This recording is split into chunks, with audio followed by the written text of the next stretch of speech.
स्वर्ग और नर्क विषय आपण माने समस्ते जानिथिबे।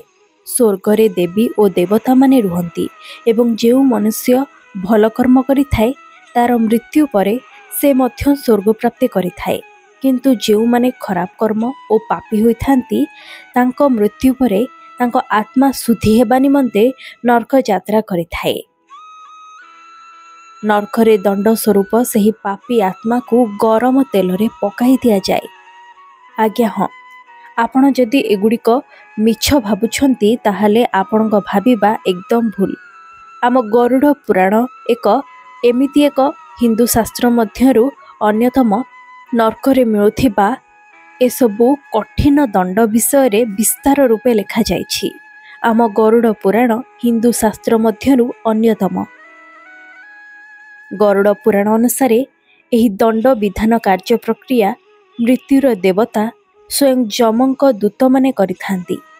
आज मु आपण को कहिबी जे मृत्यु परे व्यक्तिर आत्मा नर्कर किपरि यातना भोगी थाए आउ गरुड़ पुराण रे एहाको नै कोन सब लिखा जाइछि। जो व्यक्ति चोरी करती बा अन्य को लुंठन करिथांती सेमानंकु नर्करे लुहा बाड़ी रे माड़ दिया जाए। जो पति और पत्नी परस्पर सहित विश्वासघातकता करिथांती धोखा देइथांती सेमानंकु नर्करे दौड़ी रे बांधी बेहोश हेबा पर्यंत रखा जाए। जो व्यक्ति अन्यर धन संपत्ति को उपभोग करिथांती और कुसंगति रे शामिल होइथांती सेमानंकु नर्करे साप दंशन करी दंड देइथाए। जो व्यक्ति अन्य को सर्वदा संकट रे पकाई थाए अन्यर अमंगल चिंता करिथाए ताकू दंड स्वरूप नर्करे जंगली पशु मानक मध्यरे छाड़ी दिया जाए। जो व्यक्ति कौनसी स्त्री सहित संभोग करी विवाह करि न थाए ताकू मृत्यु परे भयंकर कूଅ मध्यरे फिंगी दिया जाए।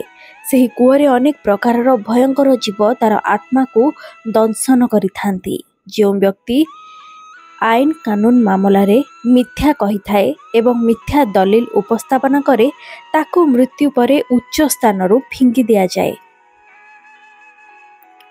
एभली अनेक दंड आम गरुड़ पुराण रे लिखा जाइछि जहाँकि पापी आत्मा मानकर मृत्यु परे सेमानंको नर्करे एही भली जंत्रणा भोगिबाकू पड़िथाए। मृत्यु परे प्रकृत रे नर्करे 28 प्रकारर दंड मिलिथाए। जदि आपण एसबु विषय रे जानि नाहंती ताहले आम हिंदू शास्त्र गरुड़ पुराण को थरे निहाती पढ़ंतु, जेउठी भगवान विष्णु स्वयं पक्षीराज गरुड़ को ए विषय रे विस्तार रूपे बुझाइछंती। आशा अछि आजिर एही इनफॉरमेशन आपण को भल लागिथिबो। आम हिंदू शास्त्र सह जड़ित जदि एभली इनफॉरमेशन आपण जानिबाकू चाहुछंती ताहले आज ही मो चैनल को सब्सक्राइब करंतु। वीडियोटी भल लागिथिले एहाकू लाइक करंतु एवं खूब मात्रा रे शेयर मध्य करंतु।